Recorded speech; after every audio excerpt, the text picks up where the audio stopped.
Jelena Karleuša i zamenik gradonačelnika Beograda Goran Vesić ponovo su se sreli u Beogradu. Nakon Nove godine njih dvoje se nisu videli, bar koliko mi znamo.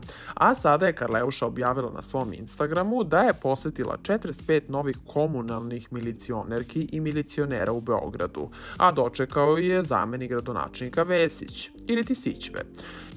Karleuša nije tu džabe došla. Ona je došla da ispromoviše nove uniforme komunalne policije, koje su onako prilično stylish. Karleuša je objavila niz fotografija sa tog događaja, a ona je jedna koja je baš smešna, gde stoji sa Vesićem, a ona je napisala: nađite nekog da vas gleda kao gospodin Vesić mene. I tako je nasmejala brojne korisnike društvenih mreža.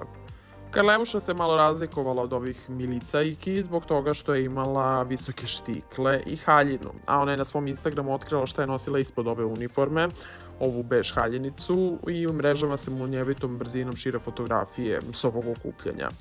Počestvovana sam što sam pozvana da baš ja promovišem novu modernu uniformu komunalne policije i upoznam novih 45 devojaka i momaka milicajaca. Divno iskustvo.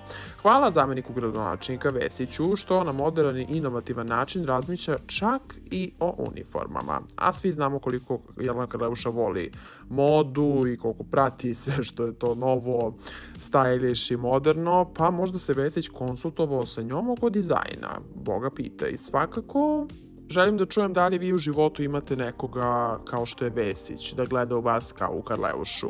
Šta mislite o ovim uniformama? Da li su vam stylish ili su vam potpuno iste kao i prethodne? Želim da čujem sva vaša mišljenja u komentarima.